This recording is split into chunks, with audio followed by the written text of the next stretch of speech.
Commanders fans, training camp is right around the corner, and if you want to become an expert on your 2023 Washington Commanders, go ahead and click that subscribe button for me right now. We're going to have daily content for you throughout the entirety of Commanders training camp. If you want to know everything that there is to know about this team heading into the 2023 season, click that subscribe button for me right now.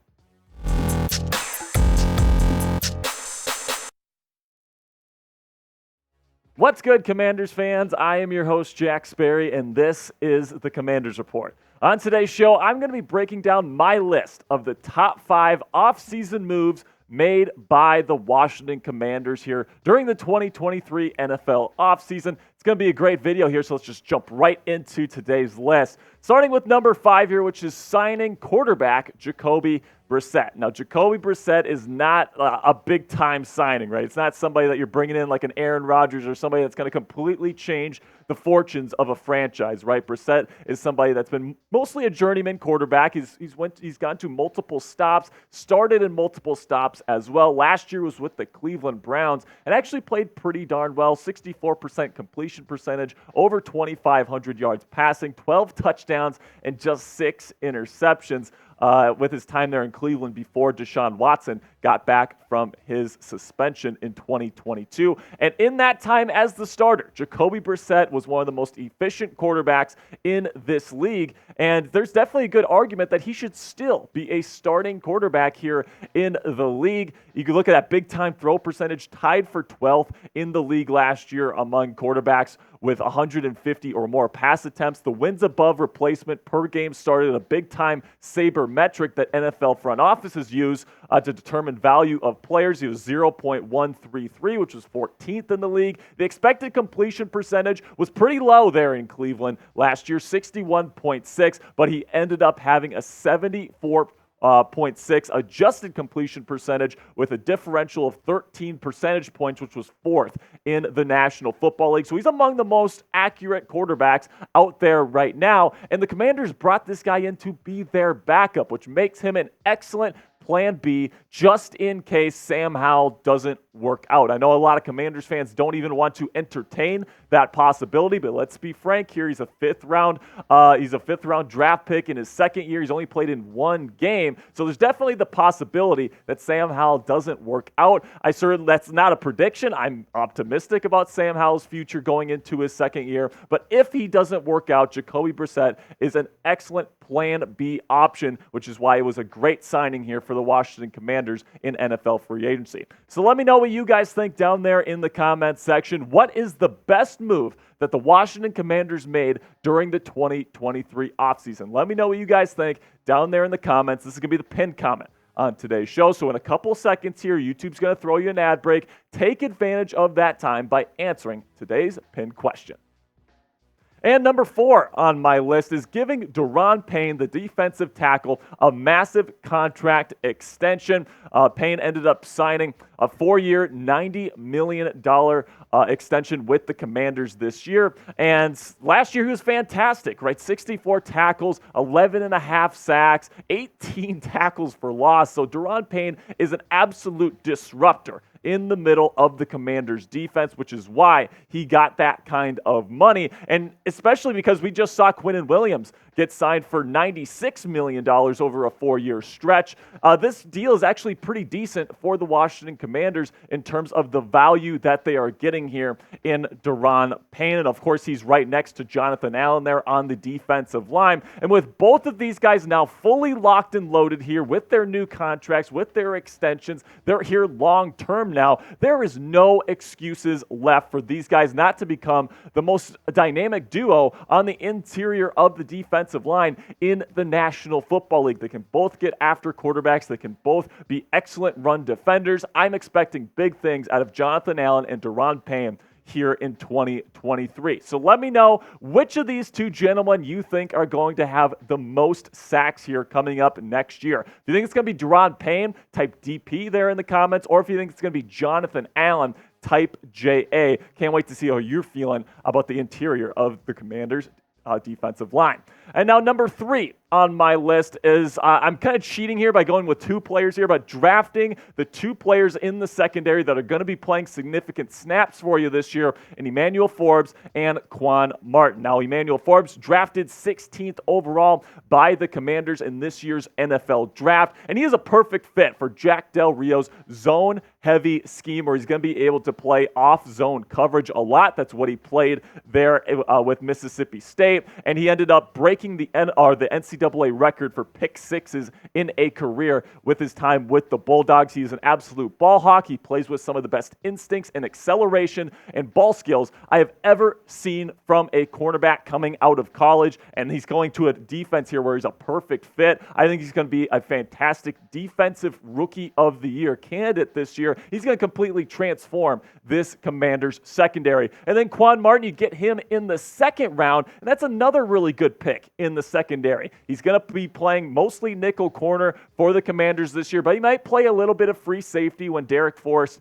isn't on the field. And I'm really looking forward to what this secondary here in Washington is going to end up doing. You got Kendall Fuller coming off a really great 2022 campaign.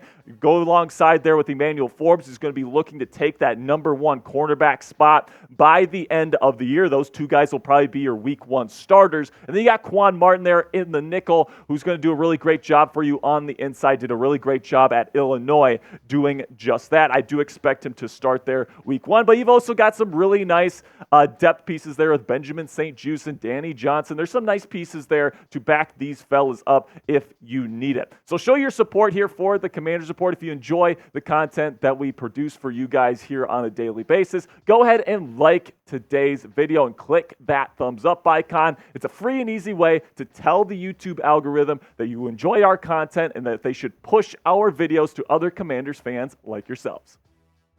All right, number 2 on my list of offseason moves this year was the hiring of offensive coordinator Eric Bienemy. Now, last year under Scott Turner, this offense was just not very good, plain and simply. Last year, 24th in points scored, 28th in yards per play, 25th on third downs, red zone also 25th. Everything here is in the 20s except for penalties, which was 17th. And I don't necessarily think it was Scott Turner's fault entirely. You had Carson Wentz and Taylor Heineke, two of some of the worst quarterbacks in the National Football League last year, throwing the football, and also a really terrible offensive line, if I do say so myself. But now EB is coming here as the former offensive coordinator of the Kansas City Chiefs, coming off fresh off of a Super Bowl championship. Of course, he's played a key role in developing Patrick Mahomes over the 5 years that he's been coordinator there. 5 straight AFC Championship game appearances for this man and 2 Super Bowl titles, with his last one coming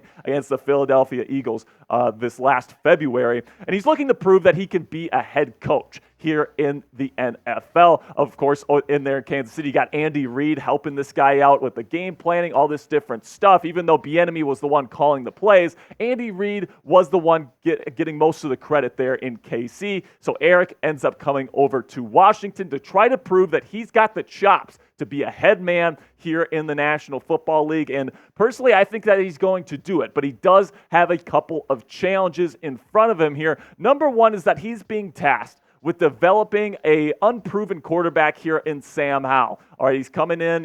Howell definitely needs a little bit of work, right? The consistency issues throughout college and his pro career so far definitely needs to get fixed. I'm hearing good things about Howell's development to this point. And if he can turn Sam Howell, a 5th-round draft pick, into a true stud quarterback, Eric Bienemy is going to be getting a job here in the National Football League. And then also the offensive line is going to be a problem for Eric Bienemy this year. Just plain simply, it's going to be one of the worst run-blocking offensive lines in the National Football League. You got a couple pretty decent pass protectors, but right now you got Chris Paul or Sadiq Charles probably starting for you at left guard. That's not looking too good, so he's going to have to get creative in how this team can move the football with a lackluster offensive line. And if he can do this, if he can have the success that many Commanders fans are expecting out of EB this year, he's going to be a head coach by this time next year, plain and simply. If he can get this offense to a top 15 or possibly even a top 10 level and get this team to the playoffs,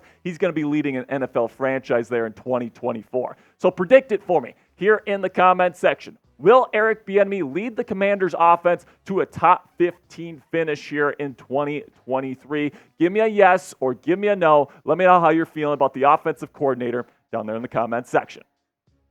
All right, now we have gotten to the point here where the best move of the 2023 offseason for the Washington Commanders is they are finally getting rid of owner Dan Snyder. And this might be the best move that any franchise has made this entire offseason. Getting rid of a terrible, toxic kind of owner is something that is absolutely crucial to get success back in store here in the nation's capital. And we know that Dan Snyder's been one of the worst, if not the worst owner in American professional sports for a very long time now. And you're replacing him with a seasoned veteran in Josh Harris. He's been the owner of the Philadelphia 76ers in the NBA, and then also the New Jersey Devils in the NHL. He's a seasoned owner. He knows what it takes to get a team to playoff contention and then potentially even championship contention. And I'm really excited to see what he's going to do with this organization once he eventually takes over. And getting rid of Dan Snyder is just going to pave the way